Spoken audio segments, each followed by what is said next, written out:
Krishna, Hare Krishna, Krishna Krishna, Hare Hare, Hare Rama, Hare Rama, Rama Rama, Hare Hare.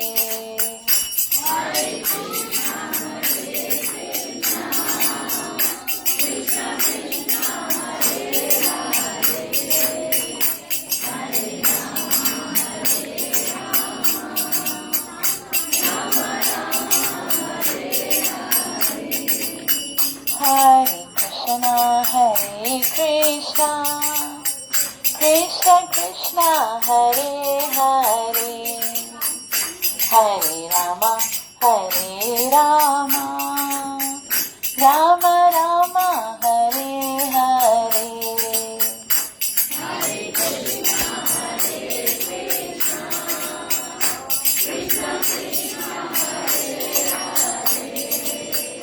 Hare Rama,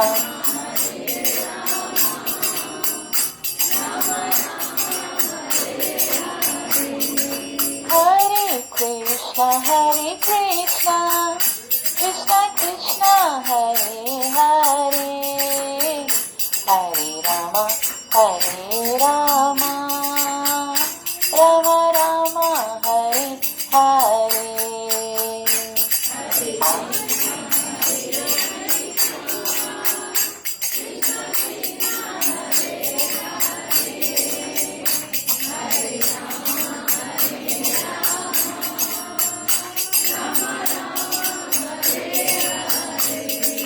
Hare Krishna, Krishna Krishna, Hare Hare, Hare Rama, Rama Rama, Hare Hare.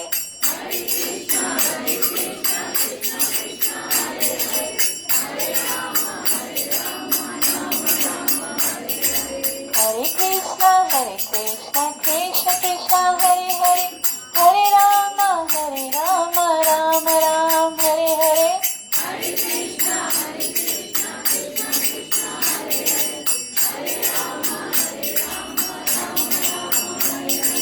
Hare Krishna, Krishna Krishna, Hare Hare, Hare Rama, Rama Rama, Hare Hare.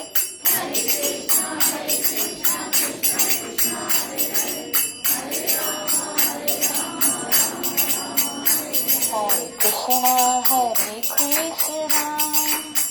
Krishna Krishna, Hare Hare, Hare Rama, Rama, Rama Rama, Hare Hare.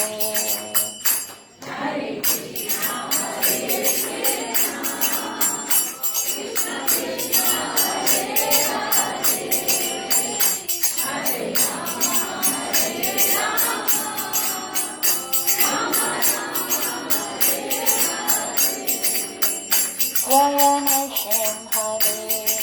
Narsimha-Dev, Vigna Vinasha, Jaya Narsimha-Dev.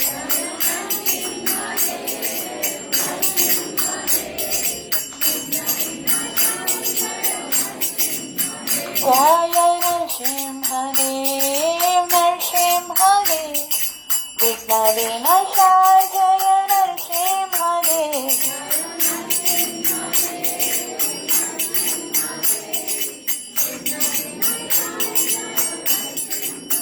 Jaya Prahlad Maharaj, Bhakta Shiromani Prahlad Maharaj.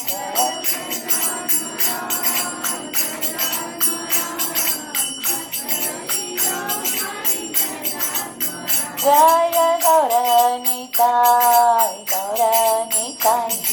Patita Pavani Gauranitai, Jaya Gauranitai.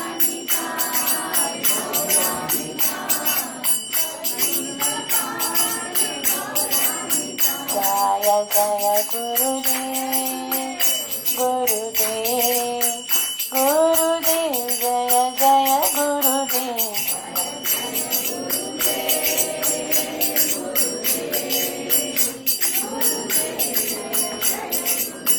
Jaya Jaya Prabhupada, Prabhupada, Prabhupada जय श्रीला प्रभुपाद जय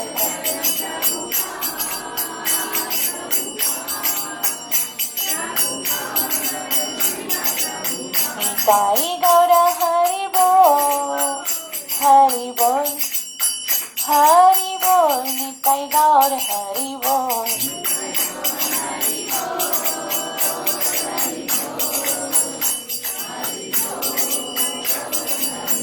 हरि बोल हरि बोल हरि बोल हरि बोल हरि बोल हरि बोल हरि बोल हरि बोल हरि बोल हरि बोल हरि बोल हरि बोल हरि बोल हरि बोल हरि बोल हरि बोल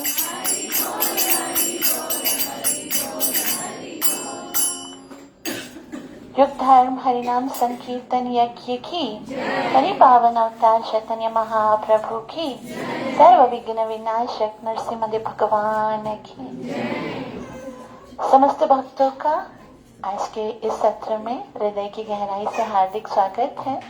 सबसे पहले हम नरसिंह भगवान से प्रार्थना करेंगे कि हमारे आध्यात्मिक जीवन में आने वाले हर संकट को, हर ऑब्स्टिकल को, हर कष्ट को, हर बाधा को संपूर्ण रूप से नष्ट कर दे, ताकि हम इसी जन्म में भगवत प्राप्ति कर सकें।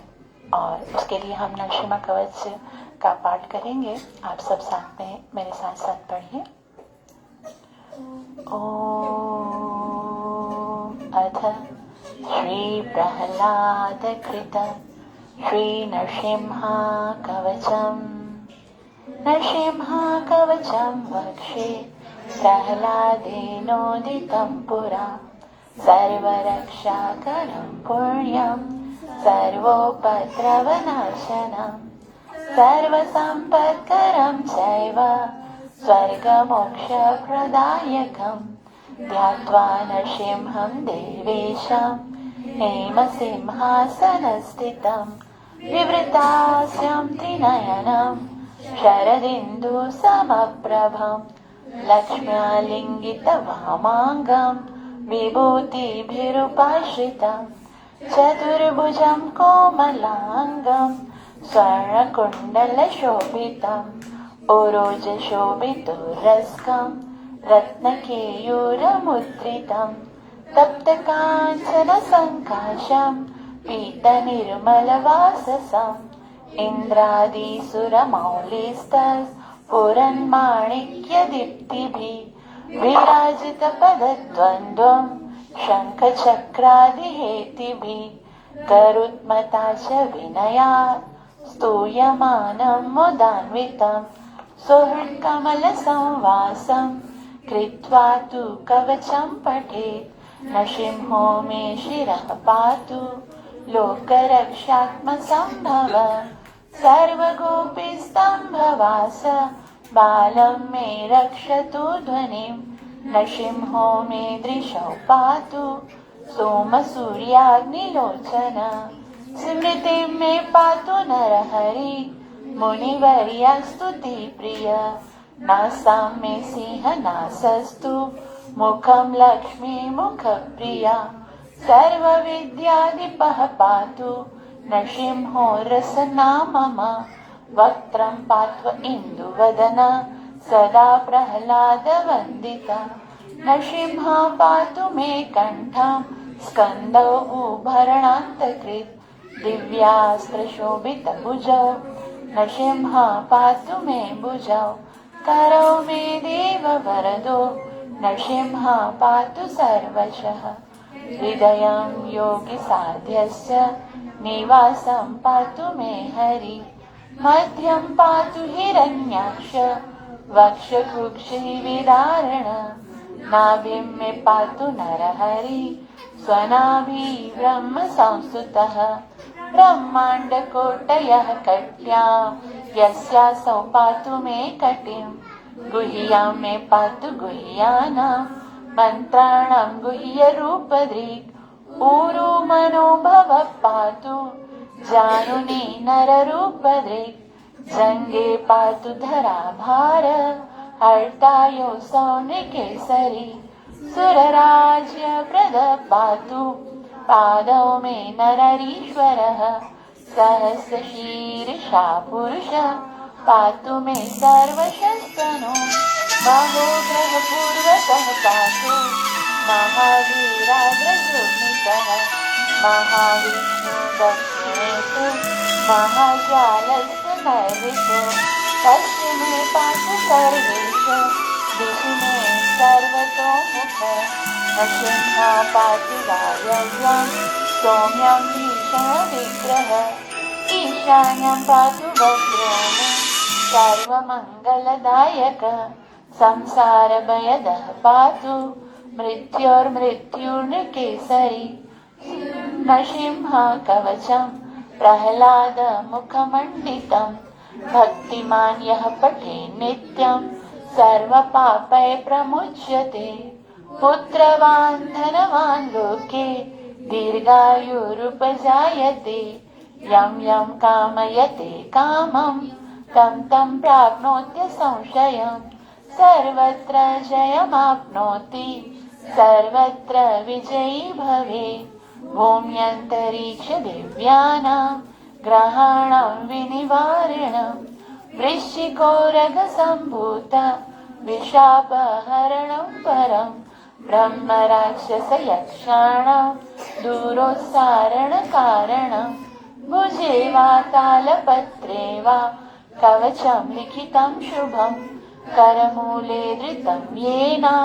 सिद्धेयु कर्म सिद्ध्यय देवासुरमनुष्येषु स्वं स्वमेव जयं लभेत् एकसन्ध्यं द्विसन्ध्यं वा यः पठेत् नियतो नर सर्वमङ्गलमाङ्गल्यं भुक्तिं मुक्तिं च विन्दति 32 पाठे शुद्धात्मनां नृणां कवचस्यास्य मन्त्रस्य मन्त्रसिद्धि प्रजायते अनेन मन्त्रराजेन कृत्वा भस्माभिमन्त्रणं तिलकं धारयेद्यस्तु तस्य ग्रहभयं हरेत् त्रिवारं जपमानस्तु दत्तं वार्याभिमन्त्र च शयेद्यं नरं मन्त्र नृसिंहा ध्यानमाचरेत् तस्य रोगा प्रणश्यन्ति ये च स्युः कुक्षिसम्भव किमत्र बहुनोत्तेन नृसिंहा सदृशो भवेत् मनसा चिन्तितं यत्तु स तच्चाप्नोत्य संशयं गर्जन्तं गर्जयन्तं निजभुजपटलं स्फोटयन्तं अटन्तं दीप्यन्तं तापयन्तं दिवि भुवि दितिज क्षेपयन्तं क्षिपन्तं क्रन्दन्तं रोषयन्तं दिशि दिशि सततं संहरन्तं भरन्तं वीक्ष्यन्तं घूर्णयन्तं करनिकरशतैर्दिव्यसिंहं नमामि इति श्रीब्रह्माण्डपुराणे प्रह्लादप्रोक्तं श्रीनृसिंहकवचं सम्पूर्णम् सर्वविघ्नविनाशक नरसिंहदेव भगवान की, भक्तवत्सल नरसिंहदेव भगवान की, नित्य लीला प्रवेशम भय चरणारविंद भक्तिवेदांत स्वामी श्रील प्रभुपाद की। भगवत कथा में प्रवेश करने से पहले गुरु और गौरंग से कृपा की याचना करते हुए मंगलाचरण करेंगे ताकि हम जो कुछ श्रवण करने वाले हैं उसका हमें पूरा पूरा लाभ प्राप्त हो सके, जो कि है ओम अज्ञानतिमिरन्धस्य ज्ञानाञ्जनशलाकया चक्षुरुन्मीलितं येन तस्मै श्रीगुरुवे नमः। श्रीचैतन्यमनोभीष्टं स्थापितं येन भूतले स्वयं रूपः कदा मह्यं ददाति स्वपदान्तिकं। वन्देऽहं श्रीगुरुः श्रीयुतपदकमलं श्रीगुरुन् वैष्णवांश्च। श्रीरूपं साग्रजातं सहगण रघुनाथान् विदन्तं सजीवं साद्वैतं सावधूतं परिजनसहितं कृष्णचैतन्यदेवं श्रीराधा कृष्णपादा सहगणललिता श्रीविशाखान्वितांश हे कृष्णा करुणा सिन्धु दीनबन्धु जगत्पते गोपेश गोपिकान्ता श्रीराधाकान्त नमोस्तुते तप्तकाञ्चन गौरङ्गे राधे वृन्दावनेश्वरी वृषभानुसुतदेवी प्रणमामि हरिप्रिये वञ्चाकल्पतरुभ्यश्च कृपा सिन्धुभ्यैव च पतितानां पावनेभ्यो वैष्णवेभ्यो नमो नमः। श्री कृष्ण चैतन्य प्रभु नित्यानंद श्री अद्वैत गदाधर शिवासदि गौर भक्तवृंद। हरे कृष्ण कृष्ण कृष्ण हरे हरे हरे राम राम राम हरे हरे। ग्रंथराज श्रीमद् भगवत गीता मात की। ये श्रीमद् भगवत गीता जो है वो भगवान की वाणी है। इसका ये जो शब्द है वो कोई साधारण शब्द नहीं है, क्योंकि ये शब्द जो है वो साक्षात परम पुरुष भगवान के द्वारा उच्चारण किए गए हैं। तो इसके लिए प्रत्येक मनुष्य को ये कर्तव्य है, उसका एक बहुत बड़ा कर्तव्य, उसके ऊपर फर्ज है कि वो भगवान के इन शब्दों को स्वयं भी पढ़े, अपने जीवन में उतारे और जितना मुमकिन हो सके दूसरों तक भी पहुंचाए। क्योंकि भगवान कहते हैं मैं उनसे बहुत प्रेम करता हूँ जो कि मेरे इन शब्दों को दूसरों तक पहुंचाता है। न च तस्मान् मनुष्येषु कश्चन में प्रियकृत तमः भविता न च मे तस्मात् अन्य प्रियतरो भुवि। भगवान ने तो भविष्य में भी बता दिया कि उससे ज्यादा प्यारा मेरा कोई नहीं होगा। किससे ज्यादा? जो मेरे इन शब्दों को दूसरों तक पहुंचाता है। तो ये हम सबका फर्ज है ना। जब हम सीखेंगे तो हम दूसरों को बताएंगे। तो हम आज श्रीमद् भगवत गीता के प्रथम अध्याय को श्रवण करेंगे। प्रथम अध्याय का नाम है अर्जुन विषाद योग। श्री प्रभुपाद जी ने इसका नाम रखा है कुरुक्षेत्र के युद्ध स्थल में सैन्य निरीक्षण। तो शुरू में सैन्य निरीक्षण होगा, उसके बाद अर्जुन का विषाद होगा। तो आज हम श्लोक नंबर 21 से प्रारंभ करेंगे। उससे पहले क्या हुआ है वो थोड़ा सा मैं ओवरव्यू दे दूं। प्रथम श्लोक में धृतराष्ट्र ने एक प्रश्न पूछा है कि संजय, मेरे पुत्रों और पांडवों के पुत्रों ने धर्म क्षेत्र युद्ध स्थल में जो कुरुक्षेत्र है वहां पर जाकर क्या किया।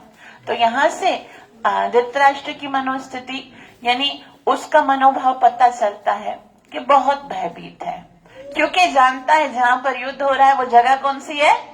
धर्म क्षेत्र है। तो वो मेरे को तो सपोर्ट करने वाली नहीं, मैं तो अधर्मी हूँ, मेरा पुत्र भी अधर्मी है। तो वो जगह जो है वो स्थान क्योंकि पुण्य भूमि है, तो पांडव क्योंकि धार्मिक है तो उनको ही सपोर्ट करेगा। लेकिन ऐसा ना हो कि मेरे पुत्र भी वहां जाकर धार्मिक बन जाए, तो कहीं वो भी है ना वहां पर आकर वो कॉम्प्रोमाइज कर दें और बोले ठीक है अब धर्म भूमि का असर है।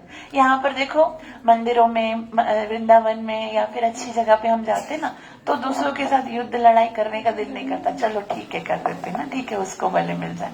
तो कहीं ऐसा ना हो दुर्योधन बोले ठीक है अब युद्ध नहीं करता हूँ, उसको दे देता हूँ, राज्य दे देता हूँ बगैर युद्ध के। लेकिन संजय बोलता है ऐसा नहीं है। जब दुर्योधन देखता है दोनों सेनाओं को तो ऐसा कुछ नहीं सोचता, क्योंकि जितना तुम धृतराष्ट्र हो ना, धृतराष्ट्र का मतलब क्या है? जो राज्य को पकड़ के रखे। बोला तुम जिस तरह से राज्य को पकड़ के रखो, तुम्हारा बेटा तो 2 हाथ आगे, वो भी नहीं छोड़ेगा अपने राज्य को।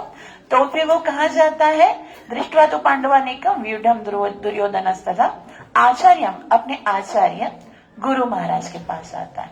तो यहाँ से दुर्योधन की कूटनीति स्टार्ट होती है। वो जाकर आए गुरु के पास, देखो, हर एक व्यक्ति को कहाँ जाना चाहिए? कभी भी कोई प्रॉब्लम हो या कोई भी कार्य स्टार्ट करना हो तो कहाँ जाना चाहिए? काम तो बहुत अच्छा किया, किसके पास गया?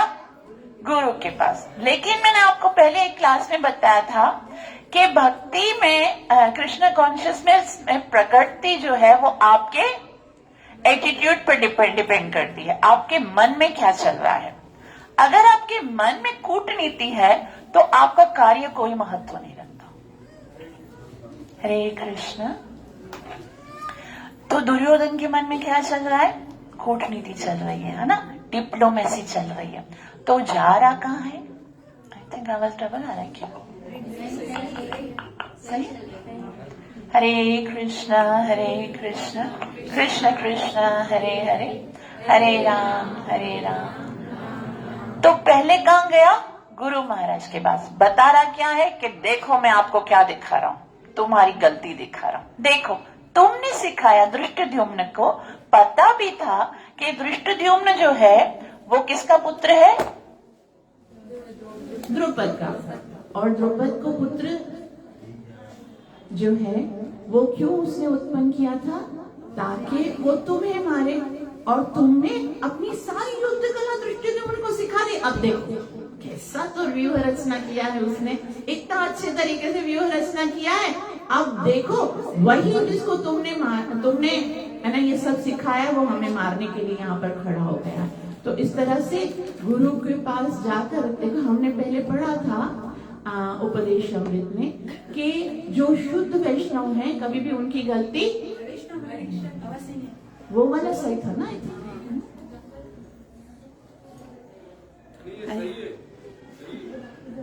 वो वाले से आवाज नहीं आ रही क्या पीछे?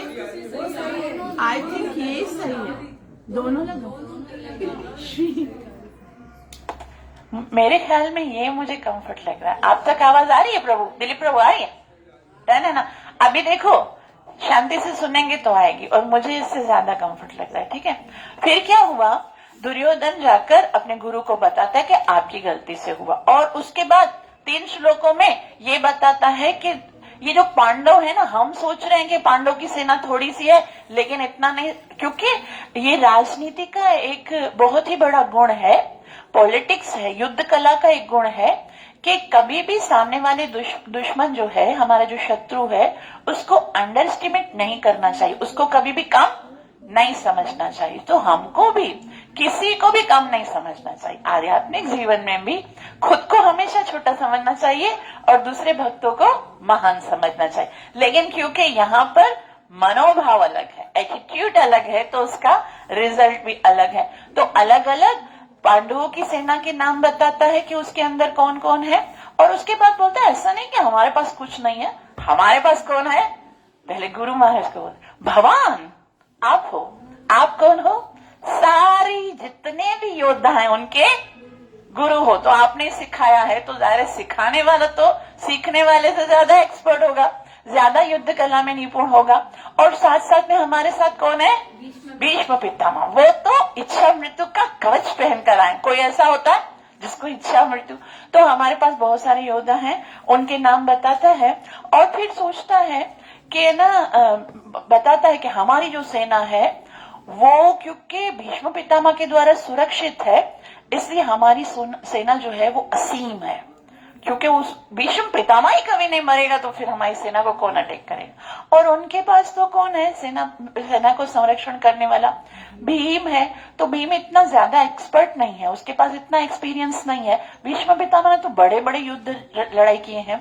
तो ये जो भीम के द्वारा जो सुरक्षित है वो पर्याप्त है। लेकिन फिर भी मैं आपको बता रहा हूँ कि भीष्म पितामह भी बहुत वृद्ध हो गए, क्योंकि ऐसा नहीं हो कि द्रोणाचार्य ये सोचें कि देखो ये किसको खाली फेवर कर रहा है? भीष्म पितामह को। कूटनीति पूरी भर के दे दिया। श्रीला प्रभुपाद ने बोला डिप्लोमेसी में इससे बढ़कर और कोई नहीं। तो पहले तो वो थोड़ा मस्का लगाता है किसको? द्रोणाचार्य को। फिर सोचता है कि मैं भीष्म पितामह को बोलूं कि भीष्म पितामह जो है वो अजय है। फिर बोलता है कि अब ऐसा मैंने बोल दिया, गुरु बोलेंगे कि मेरा शिष्य है और किसकी कर रहा है?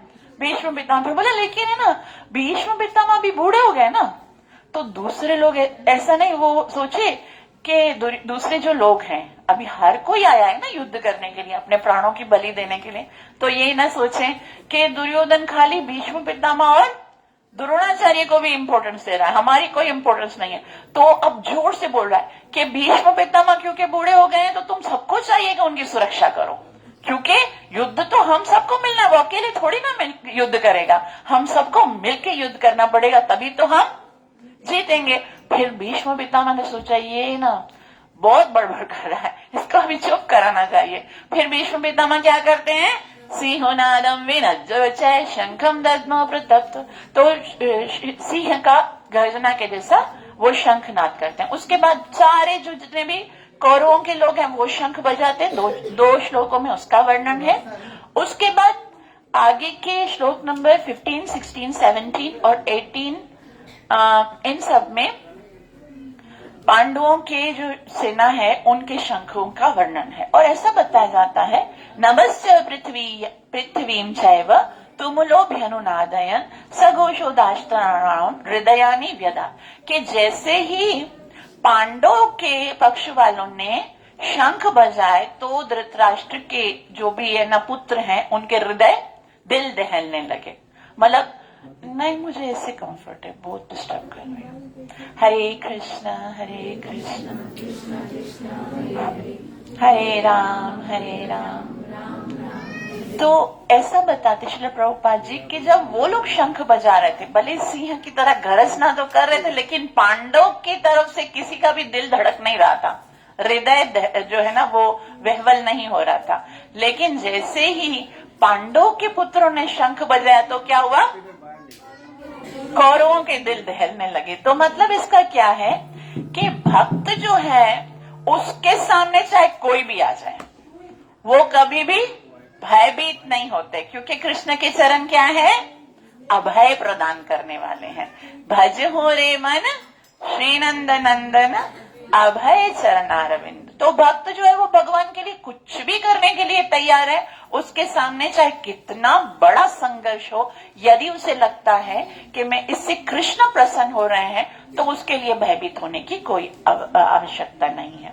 उसके बाद बताते हैं कि ना जब ये शंख बज गए, अथ व्यवस्थितान् दृष्ट्वा धर्तराष्ट्रान् कपिध्वज प्रवृत्ते शस्त्र संपाते धनुरुद्यम्य पांडव ऋषिकेशम तदा व्याक इदमाह मत्महीपते, कि इतना जब देखा सब शंख वंख बज गए, अब अचानक से अर्जुन के मन में एक इच्छा उत्पन्न हुई।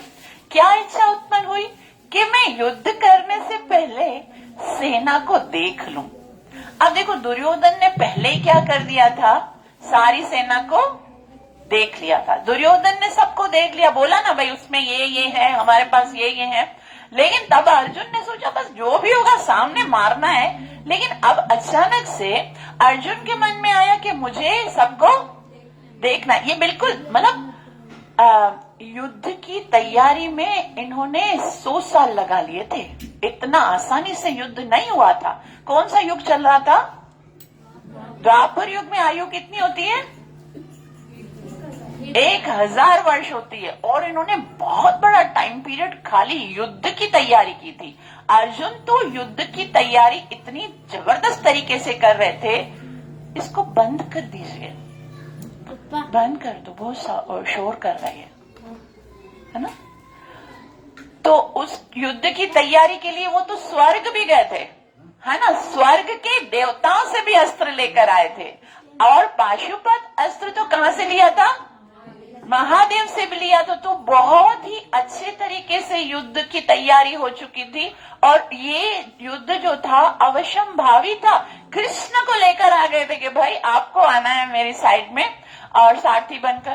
तो अब चाहे कोई भी हो सामने, उसको क्या फर्क पड़ता है, युद्ध करना चाहिए। लेकिन फिर भी उसने कहा कि आप मेरे ना रथ को दोनों सेनाओं के बीच सेंटर में रखो।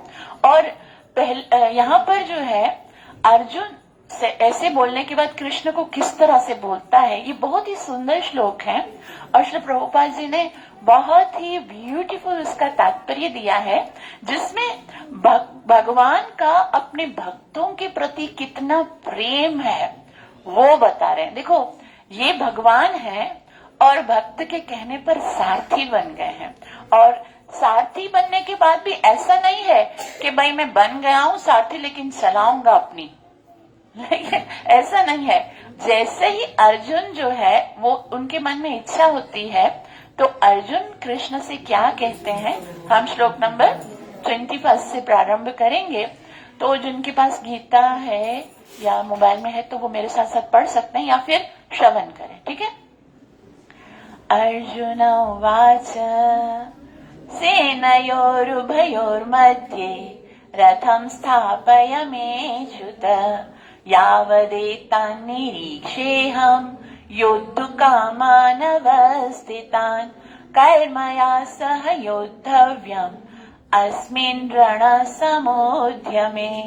अर्जुन उवाच, यहाँ पर ट्रांसलेशन है, अर्जुन ने कहा है अच्युत कृपा करके मेरा रथ दोनों सेनाओं के बीच में ले चले, जिससे मैं यहाँ उपस्थित युद्ध की अभिलाषा रखने वालों को और शस्त्रों की इस महान परीक्षा में जिनसे मुझे संघर्ष करना है उन्हें देख सकूं। तो यहाँ पर जो सबसे महत्वपूर्ण शब्द है वो है अच्युत, क्योंकि भगवान को उसने क्या कहा है, रथम स्थापय में अच्युत, भगवान को अच्युत कहा गया है। तो श्रील प्रभुपाद जी बहुत बता रहे हैं सुंदर तात्पर्य में कि यद्यपि श्री कृष्ण साक्षात भगवान है। कौन है वो? तो पहले से ही जब हमने गीता प्रारंभ की थी उसी समय भूमिका में श्रील प्रभुपाद जी ने बताया था कि ये श्रीमद् भगवत गीता एक आस्तिक विज्ञान है जो कि कृष्ण को मानता है, क्योंकि कृष्ण के मुख से निकला हुआ है। तो जो कृष्ण में श्रद्धा रखते हैं वही इसका वास्तविक लाभ ले सकते हैं। जो नास्तिक है वो भला क्या समझेंगे कृष्ण भगवत गीता से, क्योंकि जिनको कृष्ण के अंदर ही श्रद्धा नहीं है, जो नास्तिक है, उनको तो ये क्या लगेगा, एक डाइजेस्ट जैसा लगेगा, या दो दोस्तों जो दो फ्रेंड्स हैं उनके बीच में डायलॉग्स जैसा लगेगा कि भाई दो दोस्त हैं वो आपस में बात कर रहे हैं। लेकिन जो आस्तिक हैं, जो कृष्ण को भगवान मानते हैं, वही इसका वास्तविक लाभ ले सकते हैं। तो यहाँ श्री प्रभुपाद जी कहते हैं कृष्ण कौन है, साक्षात भगवान है, किंतु वे अहितु की कृपावश अपने मित्र अर्जुन की सेवा में लगे हुए थे। क्यों लगे थे? अहितु की कृपावश, क्योंकि भगवान भले कितने ही बड़े भगवान बन जाए, वो भले उसके अंदर कितना ही षडेश्वर्य हो, कितने ही गुण हो, लेकिन उनका सबसे बड़ा गुण क्या है? कृपा का गुण है। भगवान का ऐश्वर्य कभी भगवान को झुकने नहीं देता ना, भगवान का ज्ञान, भगवान का फेम, भगवान का वैराग्य, भगवान का षडेश्वर्य भगवान को झुकने नहीं देता। लेकिन जब कृपा का स्वरूप उत्पन्न होता है तो बाकी सारे गुण जो है वो नीचे हो जाते हैं, और भगवान की कृपा का जो स्वरूप है अपने भक्तों के प्रति, वो कुछ भी करवा देता है। कभी बांध देते हैं तो कभी रात चलाने लगते हैं तो कभी क्या बन जाते हैं, क्योंकि वो बहुत प्यार करते हैं अपने भक्तों से। तो यहाँ पर हम देखेंगे कि श्रील प्रभुपाद जी बता रहे हैं वे अपने भक्तों पर स्नेह दिखाने में कभी नहीं चूकते हैं, इसीलिए अर्जुन ने उन्हें अच्युत कहा है। अब अच्युत शब्द की अलग अलग डेफिनेशन है। जो भगवान को जो भी पुकारा गया है ना गीता में, वो कोई ऐसे साधारण में नहीं बस बोल दिया, एक शब्द के अंदर रस है। तो जो रसिक है वो उसमें से निकाल सकते हैं, जो आचार्य हैं वो बता सकते हैं कि उसके अंदर क्या रस है। तो पहला क्यों अच्युत बोला है? क्योंकि वो अपने भक्तों पर कृपा करने में कभी भी चूकते नहीं है, और चूकते नहीं है वो। और साथ में दूसरा अर्थ क्या है कि सारथी के रूप में उन्हें अर्जुन की आज्ञा का पालन करना था और उन्हें इसमें कोई संकोच नहीं हुआ, अतः उन्हें अच्युत कहकर संबोधित किया गया। वो साक्षात भगवान है, लेकिन आज क्या बने हैं? सारथी बने। तो ये नहीं सोचते अर्जुन देखते नहीं हो तुम किसको ऑर्डर दे रहे हो, मैं परम पुरुष भगवान हूं और तुम मुझे बोल रहे हो सेना के सेंटर में लेकर चलो रथ। वो सारथी के रूप में अपनी स्थिति को स्वीकार करते हैं। वो अर्जुन की आज्ञा का पालन करते हैं, मतलब वो जिस भी पोजीशन को स्वीकार करेंगे उसको एकदम परफेक्टली निभाएंगे, तो इसीलिए उनको अर्जुन क्या कहा गया है, अच्युत कहा गया। और उससे बात तीसरी डेफिनेशन वो और भी सुंदर है कि यद्यपि उन्होंने अपने भक्त का सारथी पद स्वीकार कर लिया था, किंतु इससे उनकी परम स्थिति अक्षुण्ण बनी रही। नरसिंह भगवान की। तो वो चाहे कुछ भी बन जाए, वो मत्स्य बन जाए, कश्यप बन जाए, या फिर वराह बन जाए, या सारथी बन जाए, इससे कोई फर्क नहीं पड़ता। वो हमेशा क्या रहते हैं, भगवान ही रहते हैं। तो भगवान जो है वो कभी भी अपने पथ से नहीं गिरते हैं, कोई भी कार्य से वो कुछ भी करे, भगवतता उसकी खत्म नहीं होती है।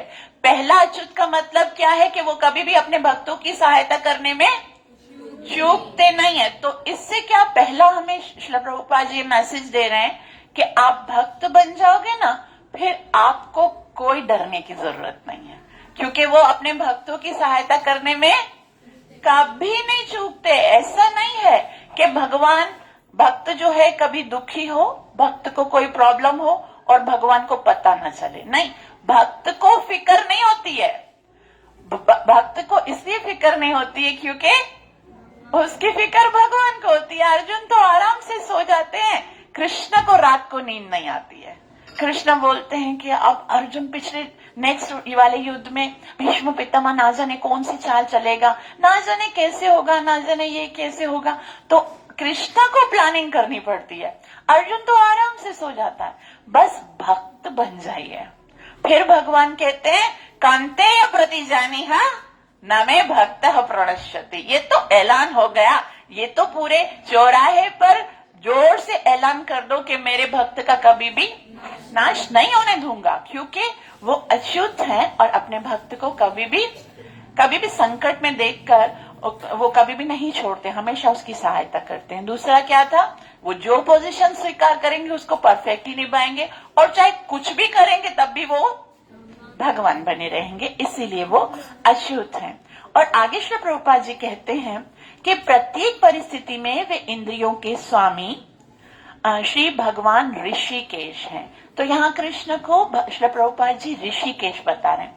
ऋषिकेश का क्या मतलब है, इंद्रियों के स्वामी। और इंद्रियां किसको बोलते हैं, अगर शास्त्र के लैंग्वेज में हम देखें तो इंद्रियां जो है वो घोड़ों की तरह है ना। 5 इंद्रियां है ना, ये शरीर एक रथ की तरह है, इंद्रियां क्या है, 5 घोड़े हैं, और मन क्या है, उसकी लगाम। नॉर्मली क्या होता है, हमारी इंद्रियों को कौन है ना निर्देशन करता है, हमारी बुद्धि निर्देशन करती है। जो बुद्धि बोलती है ना, इंद्रियां वो करती हैं, है ना।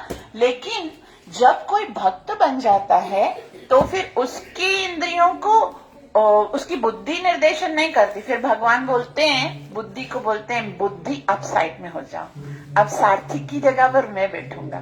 फिर भगवान उसको निर्देशन देते हैं कि आपको कैसे कार्य करना है। तो यहाँ पर श्रील प्रभुपाद जी कहते हैं कि भगवान तथा उनके सेवक का संबंध अत्यंत मधुर है एवं दिव्य होता है। सेवक स्वामी की सेवा करने के लिए सदैव उद्युत रहता है, और भगवान भी भक्त की कुछ न कुछ सेवा करने की कोशिश करते रहते हैं। वे इसमें विशेष आनंद का अनुभव करते हैं कि वे स्वयं आज्ञादाता ना बने, अपितु उनके शुद्ध भक्त उन्हें आज्ञा दें। तो ये क्या होता है, परस्पर प्रेम होता है। भक्त की क्या इच्छा होती है, मैं भगवान की सेवा करूं, और भगवान की क्या इच्छा होती है, मैं भक्त की कैसे सेवा करूं। होड़ लगी रहती है भक्त और भगवान में। भगवान सदैव सोचते हैं कि मैं कैसे अपने भक्त के प्रॉब्लम्स को सॉल्व करूं, कैसे अपने भक्त की है ना ये प्रॉब्लम सॉल्व करके उसको जो है कंफर्ट दूं। और भक्त हमेशा सोचता है मैं भगवान की कैसे सेवा करूं। तो कभी भी भगवान को अच्छा नहीं लगता है कि जो है ना भक्त, भगवान ये नहीं सोचते हैं कि मैं भक्त को आज्ञा दूं। हमेशा सोचते हैं कि भक्त मुझे बोले कि कृष्ण ऐसे करो, और फिर वो करने में कृष्ण को अच्छा लगता है, क्योंकि भक्त ने बोला है तो आज्ञादाता न बनकर भक्त उन्हें आज्ञा दे।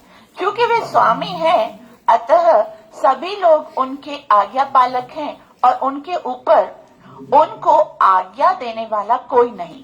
किंतु जब वे देखते हैं कि उनका शुद्ध भक्त आज्ञा दे रहा है तो उन्हें दिव्य आनंद मिलता है, यद्यपि वे समस्त परिस्थितियों में अच्युत ही बने रहते हैं।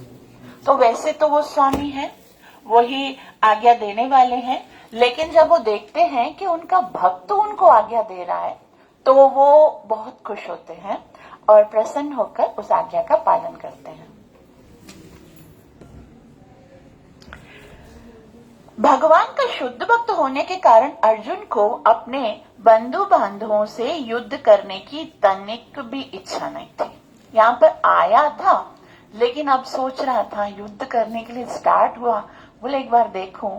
और भक्त को कभी इच्छा नहीं होती है कि भौतिक वस्तु की प्राप्ति के लिए किसी से लड़ाई करे। तो अर्जुन को कोई इच्छा नहीं थी, किंतु दुर्योधन द्वारा शांतिपूर्ण समझौता ना करके हठ धर्मता पर आतुर होने के कारण उसे युद्ध भूमि में आना पड़ा। अतः वह यह जानने के लिए अत्यंत उत्सुक था कि युद्ध भूमि में कौन कौन से अग्रणी व्यक्ति हैं। यद्यपि युद्ध भूमि में शांति प्रयासों का कोई प्रश्न नहीं उठता, तो भी वह उन्हें फिर से देखना चाह रहा था और यह देखना चाह रहा था कि वे इस अवांछित युद्ध पर किस हद तक तुले हुए। अच्छा, पता है क्या हुआ था? अर्जुन को क्या लगता था? अर्जुन को ऐसे लगता था कि ये युद्ध करना तो बहुत हानिकारक होगा। युद्ध में चाहे जीत किसी की भी होगी, विनाश तो होगा ही, और विनाश भी किसका होगा? सारे कुरुवंश का विनाश होगा। जितने भी कुरुवंश के लोग हैं उन सबका विनाश होगा, और पृथ्वी पर जितने योद्धा हैं उन सबका विनाश होगा। तो इसमें कोई लाभ तो है ही नहीं। भले राज्य मुझे भी मिल जाता है, लेकिन फिर भी हानि तो है ही। तो अर्जुन ने क्या सोचा था कि ये धृतराष्ट्र का जो पुत्र है दुर्योधन, वो दुर्बुद्धि है, खाली वो चाहता है युद्ध करना, खाली उसके मन में युद्ध करना। अभी जैसे सपोज कि मैं कुछ गलत कार्य करना चाहता हूँ, मतलब मैं कोई अपराध करना चाहती हूँ, लेकिन आप में से जो अच्छे भक्त हैं क्या मेरा सपोर्ट करेंगे? आपको पता, भले मैं कितना भी बोलूंगी कि भाई ये मुझे गलत कार्य करना, आप मुझे सपोर्ट करोगे, समझाओगे ना? तो अर्जुन को क्या लग रहा था कि हमारी तरफ के जो गुरुजन हैं, जो पितामह हैं, वो थोड़ी ना दुर्योधन का साथ दे रहे होंगे।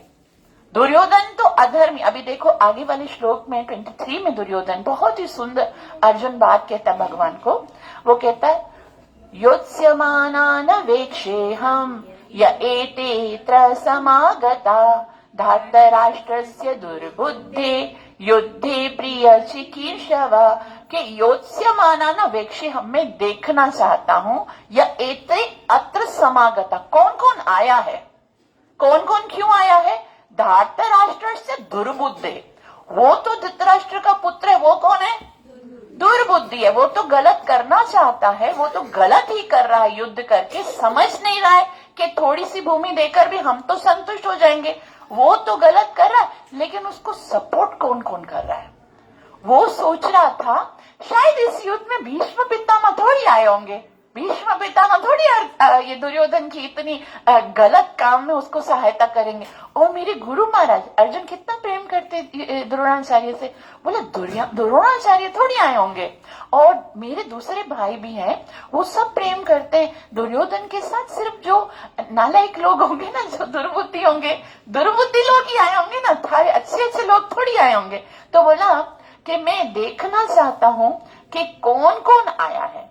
मतलब इतना विनाशकारी युद्ध हो रहा है।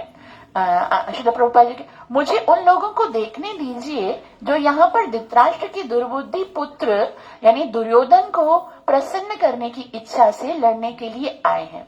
श्रील प्रभुपाद जी कहते हैं, यह सर्वविदित था कि दुर्योधन अपने पिता धृतराष्ट्र की सांठगांठ से पाप पूर्ण योजनाएं बनाकर पांडवों के राज्य को हड़पना चाहता था।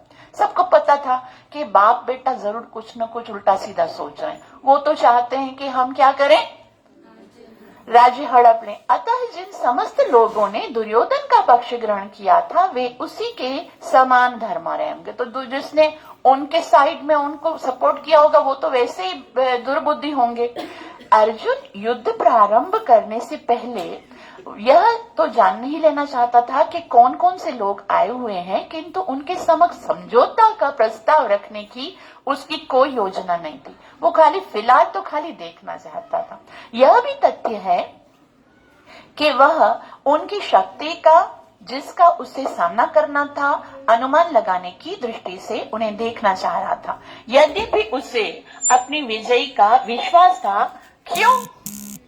क्योंकि कृष्ण उसके पास था, तो उसे पता था कृष्ण मेरे साथ है तो डेफिनेटली युद्ध में कौन जीतेगा? मैं जीतूंगा। लेकिन मैं कम से कम देख लूं एक बार कि मुझे लड़ाई किस किस के साथ करनी है। तो अर्जुन ने जैसे ही बोला कि मुझे कहाँ खड़ा करो, मेरे रथ को सेंटर में खड़ा कर दो, तो अब कृष्ण को एक अच्छा चांस मिल गया। चलो ठीक है, अब खेलते हैं। ये तो सबसे बड़ा खिलाड़ी। अच्छा देखो, दुर्योधन जो है उसने जब है ना पांडवों की सेना के विषय में बताया कि पांडवों की सेना में ये योद्धा जो है वो युद्ध करने वाले हैं, सारी सेना के विषय में बताया, कृष्ण को भूल गया है ना, जो सबसे बड़ा खिलाड़ी था। और ऐसा खिलाड़ी देखो, खिलाड़ी जो होते हैं ना, कोई खिलाड़ी क्या मारता है? चौका मारता है, कोई छक्का मारता है ना, तो क्या होता है सामने कोई ना विकेट गिराता है ना, किस तरह से कोई आउट करता है। एक खिलाड़ी ऐसा होता है जो गूगली बॉल फेंकता है। वो क्या करता है, उस जो सामने वाला बॉलर जो बैट्समैन होता है ना, उसको पता ही नहीं कि बॉल आएगी किधर से। और ये वाला जो खिलाड़ी था वो तो खाली गूगली बॉल फेंक रहा था, और वो भी कैसे? बगैर बॉल के। सारे विकेट गिराने वाला तो यही था, और ये वाले खिलाड़ी को तो उसने नोटिस ही नहीं किया है ना। ये जो कृष्ण नाम का खिलाड़ी था वो दिखा ही नहीं, और अर्जुन को खाली कृष्ण दिख रहा है कि कृष्ण मेरे साथ है तो मतलब मैं जीतूंगा। तो यहाँ पर जो कृष्ण, यहाँ श्री प्रभुपाद जी बहुत सुंदर बात बताते हैं, जयस्तु पांडव पुत्राणाम येषाम पक्षे जनार्दना, कि विजय तो सिर्फ उन्हीं भक्तों की ही होती है जिसके साथ में कृष्ण होते हैं। तो यदि हमको अपने जीवन में युद्ध में कोई भी जीवन का जो युद्ध है उसमें जीतना है, तो ये मत देखो कि युद्ध किसके साथ हो रहा है, ये भी मत देखो कि मुझे कौन सपोर्ट कर रहा है कौन नहीं कर रहा है, बस ये देखो कि मेरे साइड में कृष्ण है या नहीं है। तो हमको लगेगा हाँ कृष्ण तो मेरे साथ है, हमको लगेगा कृष्ण तो है, लेकिन कृष्ण किसके साथ होता है? जहां धर्म होता है ना, जहां धर्म है वहीं कृष्ण है, जहां समर्पण है वहीं कृष्ण है। कृष्ण हर जगह नहीं आते, कृष्ण देखते हैं 100% समर्पण। जब हम 100% समर्पण करते हैं तो कृष्ण हमारे साथ होते हैं, और जब कृष्ण हमारे साथ है तो हम कभी भी युद्ध में हार नहीं सकते। तो फिर उसके बाद क्या हुआ वो संजय बताते। संजय क्या करते? सीन बता रहे हैं क्या हो रहा, उसके बाद क्या हो रहा है, क्योंकि संजय के पास एक बहुत ही सुंदर कैमरा था जिसके कारण वो सब कुछ देख सक रहा था। वो उसने वेदव्यास जी ने उनको दिया था। तो अब भी है ना, जैसे ही अर्जुन ने बोला मेरे रथ को दोनों सेनाओं के बीच में खड़ा करो, तो जब तक खड़ा कर रहे हैं तो वो सीन बता रहे हैं।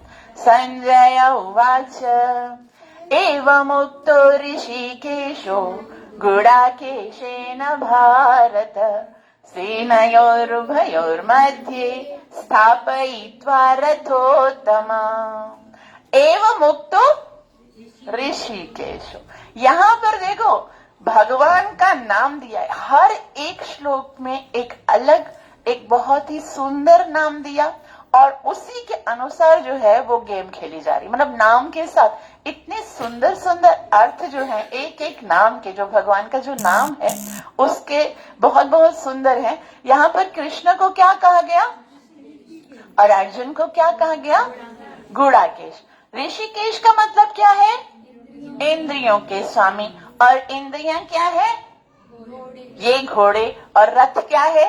हमारा शरीर है। और भगवान क्या बने हुए हैं? सारथी बने हुए हैं।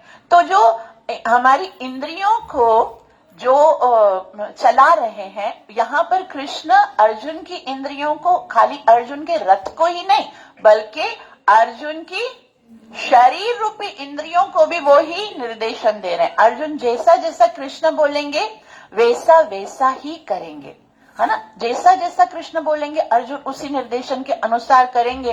तो अब निर्णय भी अर्जुन नहीं देंगे, निर्णय अर्जुन की बुद्धि नहीं देगी बल्कि कौन देगा, जैसा कृष्ण। अब तो यहाँ श्रील प्रभुपाद जी हमें बता रहे हैं कि ना अगर कृष्ण ऋषिकेश है तो कृष्ण को सबकी इंद्रियों को है ना निर्देश देना चाहिए, है ना। ऋषिकेश का मतलब क्या है, इंद्रियों के स्वामी। अगर कृष्ण ऋषिकेश है तो हम सबके पास तो इंद्रियां हैं, है ना। तो हम सब क्यों अपनी बुद्धि से काम करते हैं, हमको भी तो कृष्ण के निर्देशन के अनुसार चलना चाहिए ना। कृष्ण ही हमें निर्देशन दे हम तो उसके लिए श्रील प्रभुपाद जी बोलते हैं कि देखो कृष्ण फालतू नहीं है, हर किसी की इंद्रियों को निर्देशन नहीं देंगे। किसकी इंद्रियों को निर्देशन देंगे, जो गुणाकेश होगा। गुड, गुणाकेश का क्या मतलब है, जिसने नींद को जीता है और जिसने अज्ञानता को जीता है। तो अज्ञानता क्या है, अज्ञानता का मतलब होता है कि जब हम जो है अविद्या होती है हमारे जीवन में, हम अपने आप को भूल जाते हैं कि मेरा वास्तविक स्वरूप क्या है। जीव का वास्तविक स्वरूप क्या है, मेरा स्वरूप है कृष्ण नित्य दास, मैं कृष्ण का दास हूँ। जब हम गुणाकेश यानी अविद्या को भूल जाएंगे, और अविद्या जब भूल जाएंगे हम अपनी रियलिटी को स्वीकार करेंगे कि मैं कृष्ण का दास हूँ, तो कृष्ण स्वामी बन के हमें निर्देशन करेंगे। तो फिर ये अविद्या को कैसे हम है ना अविद्या को कैसे खत्म करेंगे, तो चैतन्य महाप्रभु बोलते हैं विद्यावधु जीवनम। विद्या वधु जीवनम। विद्या अगर एक दुल्हन है तो उसका जैसे दुल्हन का जीवन क्या होता है, उसका पति होता है ना। एक दुल्हन होती है, उसका जीवन क्या है, उसका पति होता है। अगर उसका पति उसके साथ है तो मतलब वो आनंद से है, सुंदर दिखेगी। लेकिन उसका पति उसके साथ नहीं है तो वो कुरूप दिखेगी। उसी तरह से विद्या वधु जीवनम हरि नाम संकीर्तनम। जितनी भी संसार में विद्याएं हैं उनका जीवन क्या है, हरे कृष्णा कृष्ण कृष्ण हरे राम राम राम हरे। तो अर्जुन जो है उसने विद्या को कैसे अविद्या को कैसे जीता था, गुडाकेश कैसे बना था अविद्या को जीतकर। तो कैसे जीता था, वो हर समय हर क्षण क्या करता था, कृष्ण कृष्ण कृष्ण कृष्ण। उसके मुख से कृष्ण कृष्ण निकलता रहता था। एक बारी क्या हुआ, जब भी है ना कृष्ण अर्जुन हस्तिनापुर में नहीं द्वारिका में आता था कृष्ण के पास, तो कृष्ण जो है ना अपनी 16,108 रानियों को छोड़कर अर्जुन के साथ ही होते थे। सारा टाइम अर्जुन के साथ होते थे, घूमने भी जाते थे और उसके साथ रहते थे। एक बारी रुक्मणी माता ने सोचा आखिर अर्जुन ऐसा कैसा भक्त है जो कि कृष्ण जब वो आता तो हम सबको भूल जाता है। तो फिर ना सोचा कि हम देखते हैं कि आखिर क्या है। तो रात को गहरी नींद में जब वो सोया था, सारी रानियां देखने आई तो कृष्ण के रोम रोम से क्या निकल रहा था, अर्जुन के रोम रोम से क्या निकल रहा था, कृष्ण कृष्ण कृष्ण कृष्ण। तब उनको पता चला कि इसने ये अविद्या को कैसे जीता, कृष्ण का नाम लेकर। और दूसरा गुडाकेश का क्या मतलब होता है, नींद को जीतने वाला। एक बारी क्या हुआ कि जब वो सब गुरु द्रोणाचार्य के यहाँ पर शिक्षा ले रहे थे, तो अर्जुन ने देखा भीम भाई जो है वो आधी रात को उठकर एकदम अंधेरा, कोई लाइट भी नहीं जल रही है, और वो ना भोजन खा रहे हैं, मतलब सही तरह से भोजन खा रहे हैं, सब्जी भी मिक्स कर रहे हैं और गिरा विरा कुछ नहीं, अच्छे से खा रहे हैं। तो अचानक से अर्जुन धीरे धीरे आया और बोलने लगा, मंजले भैया इतनी अंधेरे में आप कैसे खा लेते हो, इतना अंधेरे में आप मतलब कैसे खा लिया, इतना आप कैसे कर लेते हो। तभी भीम ने कहा, अर्जुन वो तुझे नहीं पता, इसके लिए प्रैक्टिस करना पड़ती है। जो अभ्यास करेगा आएगा। अभ्यास से सब, practice makes a man perfect. तो इस मैंने क्योंकि बहुत अभ्यास किया है किसका, खाने का, तो मुझे तो प्रैक्टिस है तो मैं खा लेता हूँ। तभी अर्जुन ने बोला यदि अभ्यास करने से भोजन खाया जा सकता है तो अभ्यास करने से बाण भी चलाया जा सकता है। फिर उसने क्या सोचा, अब मैं अभ्यास करूंगा कि मैं अंधेरे में जब कोई लाइट नहीं होगी तब मैं बाण चलाने की प्रैक्टिस करूंगा। फिर अर्जुन ने उस दिन से सोना ही छोड़ दिया और दिन को तो गुरु महाराज जो काम देते थे, जो सिखाते थे वो सीखते थे सारे छात्रों के साथ। लेकिन जो एक्स्ट्रा ऑर्डिनरी स्टूडेंट्स होते हैं वो जो नॉर्मली टीचर जो सिखाते वो सीखते हैं और साथ साथ में एक्स्ट्रा भी पढ़ते हैं, एक्स्ट्रा भी सीखते हैं, अलग अलग शास्त्रों से भी देखते हैं। तो अर्जुन जो है वो एक्स्ट्रा प्रैक्टिस करता था रात के समय और इस तरह से अर्जुन ने अपनी नींद को भी जीत लिया था। तो अर्जुन गुड़ाकेश था क्योंकि उसने निद्रा और अज्ञानता को जीत लिया था। इसीलिए कृष्ण जो है उसके ऋषिकेश बने थे, उनके साथी बने थे।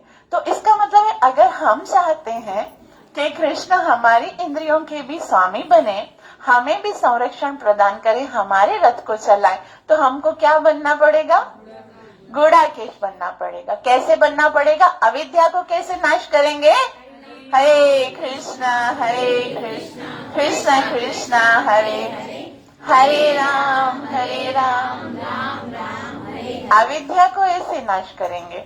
और फिर निद्रा को कैसे जीतेंगे, जब कथा में नहीं सोएंगे, अभ्यास करेंगे ना, है ना, कथा में भी सो जाते हैं हम तो फिर यहाँ श्री प्रभुपाद जी कहते हैं इस श्लोक में अर्जुन को गुड़ाकेश कहा गया है। गुड़ा का अर्थ है नींद और जो नींद को जीत देता है वह गुड़ाकेश है। नींद का अर्थ है अज्ञान भी है, अतः अर्जुन ने कृष्ण की मित्रता के कारण नींद तथा अज्ञान दोनों पर विजयी प्राप्त कर ली थी। कृष्ण के भक्त के रूप में वह कृष्ण को क्षण भर भी नहीं भूल पाए क्योंकि भक्त का स्वभाव ऐसा ही होता है। यहाँ तक कि चलते अथवा सोते हुए भी कृष्ण नाम रूप गुणों तथा लीलाओं के चिंतन से भक्त कभी भी मुक्त नहीं रहता। अतः कृष्ण का भक्त उनका निरंतर चिंतन करते हुए नींद तथा अज्ञान दोनों को जीत लेता है। यही बात जो अभी हम समझें, इसी को कृष्ण भावनामृत या समाधि कहते हैं। प्रत्येक जीव की इंद्रियों तथा मन के निर्देशक अर्थात ऋषिकेश के रूप में कृष्ण अर्जुन के मंतव्य को समझ गए कि वह क्यों सेनाओं के मध्य में रथ को खड़ा करना चाह रहा है, अतः उन्होंने वही किया और फिर वे इस प्रकार बोले। अब क्योंकि मैंने आपको पहले बताया कि अर्जुन ने क्या सोचा था कि दुर्योधन की साइड में कौन कौन होंगे, खाली दुर्बुद्धि लोग होंगे, खाली ऐसे नालायक दुर्योधन जैसे होंगे।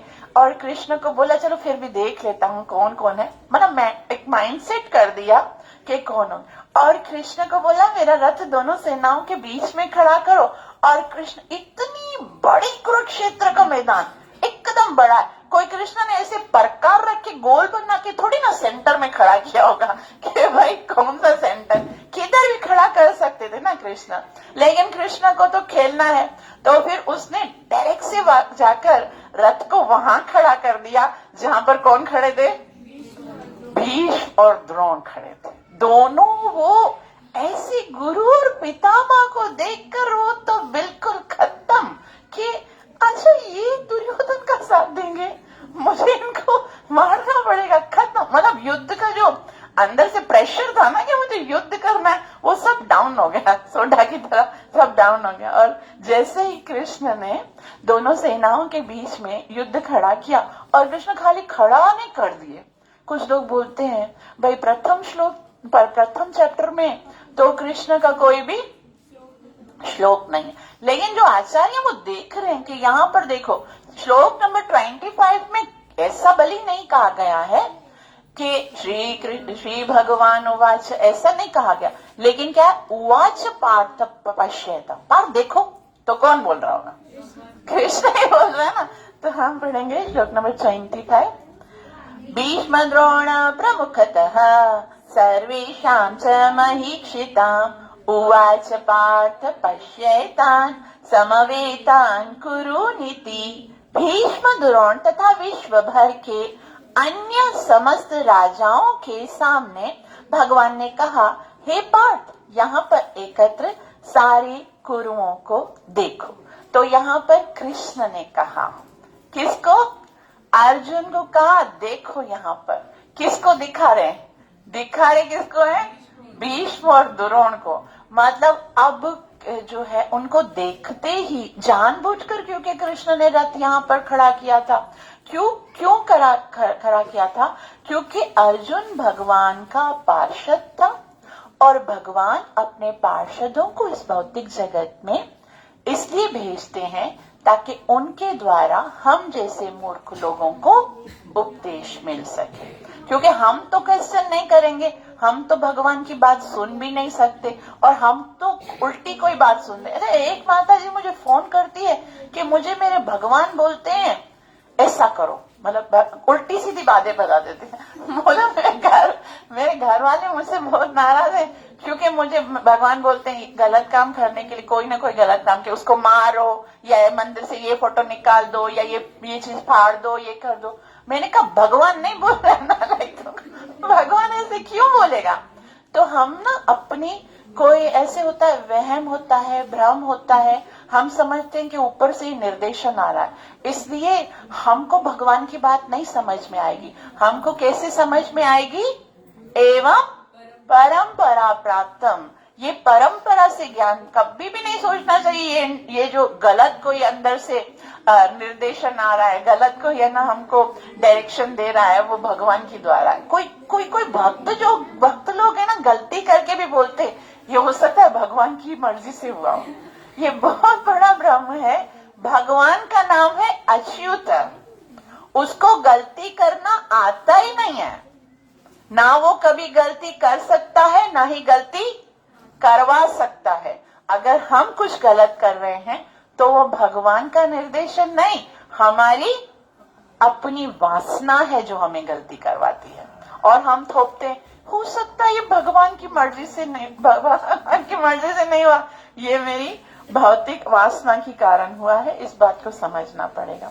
तो श्रील प्रभुपाद जी कहते हैं, समस्त जीवों के परमात्मा स्वरूप भगवान कृष्ण ये जानते थे कि अर्जुन के मन में क्या बीत रहा है। इस प्रसंग में ऋषि के शब्द का प्रयोग सूचित करता है कि वे सब कुछ जानते थे। इसी प्रकार पार्थ शब्द अर्थात प्रथा या कुंती पुत्र भी अर्जुन के लिए प्रयुक्त होने के कारण बहुत महत्वपूर्ण है। अभी देखो यहाँ पर कृष्ण ने क्या कहा है? उवाच पार्थ पश्येत्। पार्थ कहा है ना, तो क्यों कहा? यहाँ श्री प्रभुपाद जी बोलते हैं कि बहुत महत्वपूर्ण है। कृष्ण अर्जुन के बुआ के बेटे हैं, है ना। तो जैसे संबंधी है ना, जैसे भाई होते हैं, हम भाई बहुत ही क्लोज फ्रेंड भी हैं और बुआ के बेटे हैं। तो अर्जुन कृष्ण जो है वो अर्जुन को बता, देखो तुम मेरे संबंधी भी हो ना, इसलिए देखो मैं तुम्हारा सारथी भी बनाऊं, मैं तो तुम्हारे हमेशा हित के लिए कहूंगा। श्रील प्रभुपाद जी कहते हैं कि मित्र के रूप में अर्जुन को बता देना चाहते थे कि चूंकि अर्जुन उनके पिता वसुदेव की बहन पृथा के पुत्र थे, इसलिए उन्होंने अर्जुन का सारथी भी बनना स्वीकार किया। किंतु जब उन्होंने अर्जुन से कुरुओं को देखो कहा, तो इससे उनका क्या अभिप्राय था? क्या अर्जुन वहीं पर रुककर युद्ध करना नहीं चाहता था? कृष्ण को अपनी बुआ पृथा के पुत्र से कभी भी ऐसी आशा नहीं थी। अब यहाँ पर क्या है? कृष्ण जो है वो अर्जुन को पार्थ कह रहे हैं, है ना। पार्थ का मतलब है पृथा का पुत्र। तो पृथा का पुत्र मतलब वो किसके पुत्र हैं? कुंती महारानी के पुत्र हैं।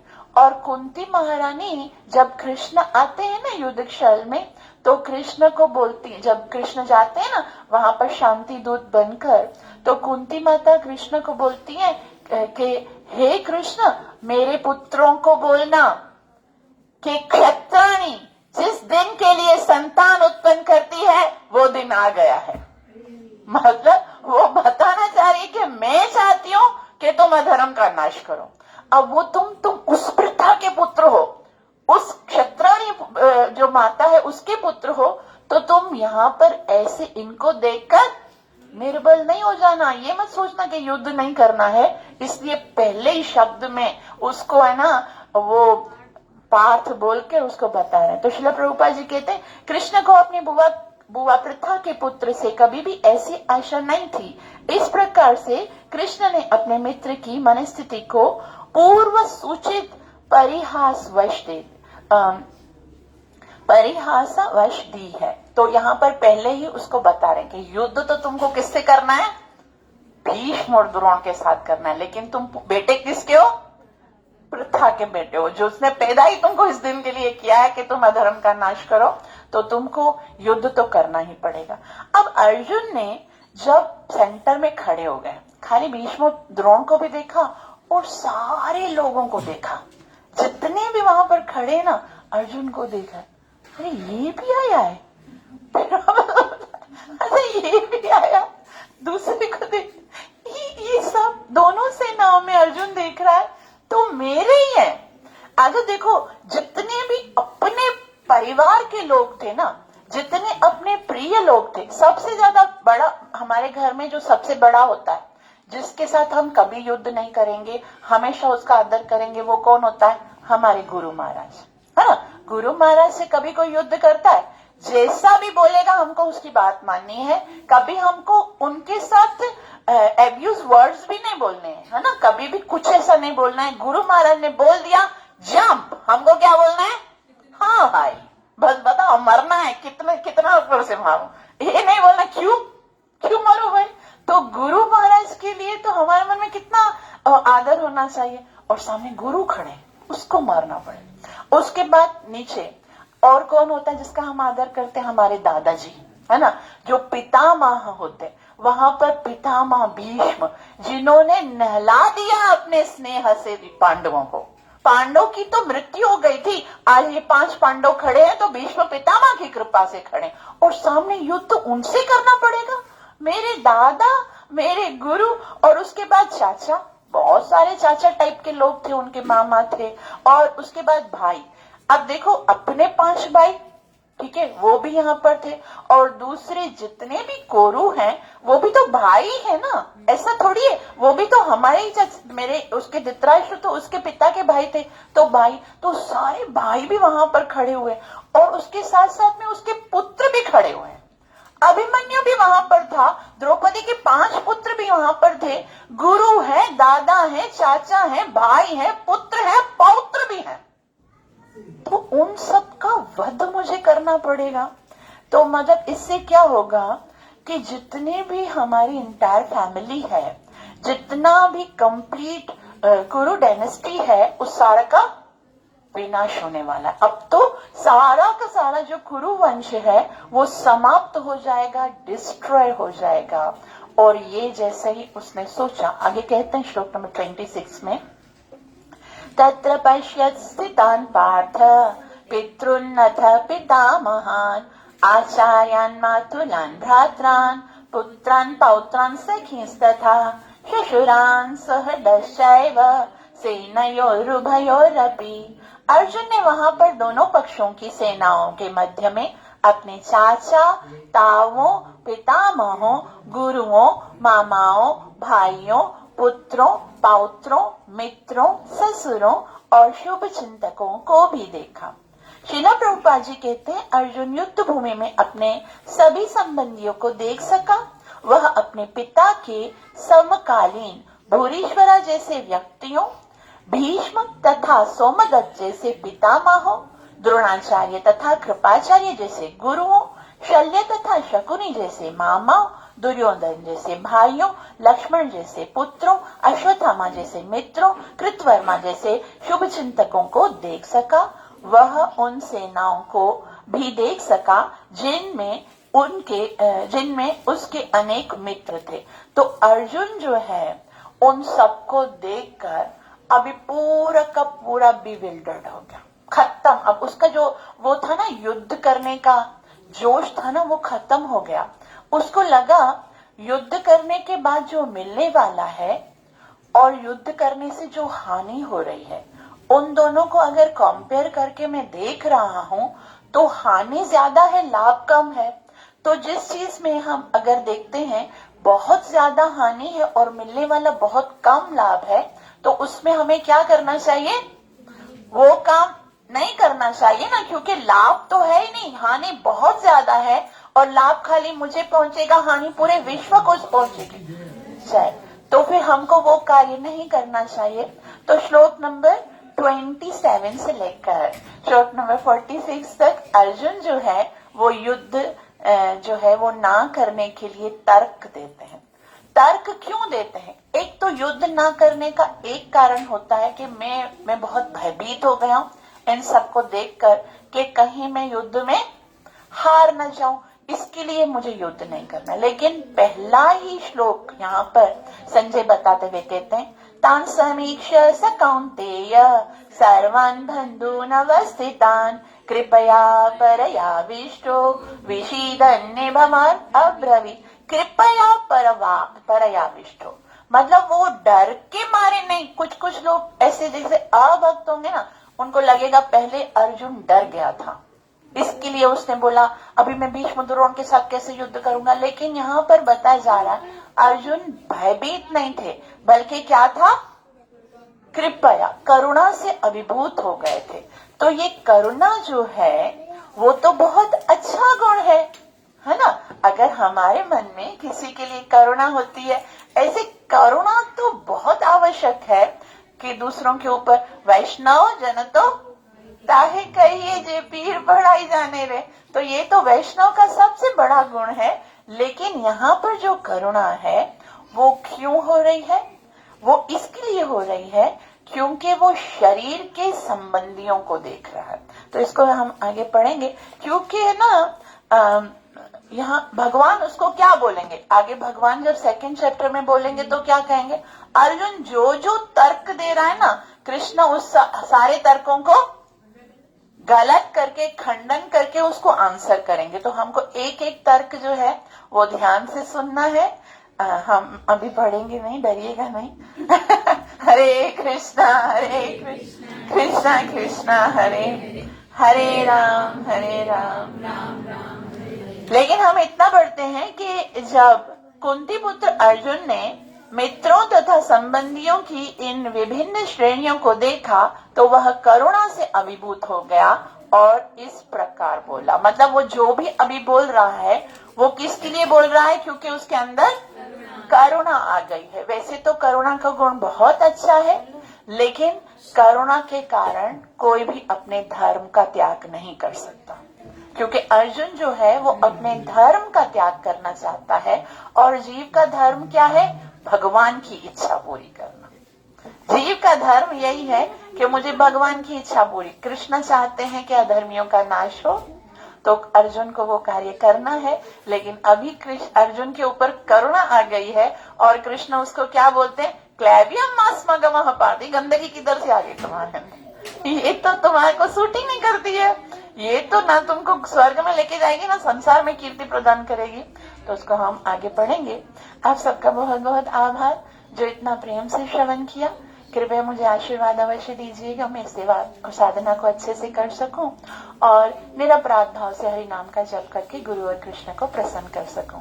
ग्रंथराज श्रीमद् भगवद गीता यथारूप की, सर्व विघ्न विनाशक नरसिम्हा भगवान की, भक्त वत्सल नरसिम्हा भगवान की, भक्त श्रोमणी प्रहलाद महाराज की, निताई गौरव प्रेमानंदे।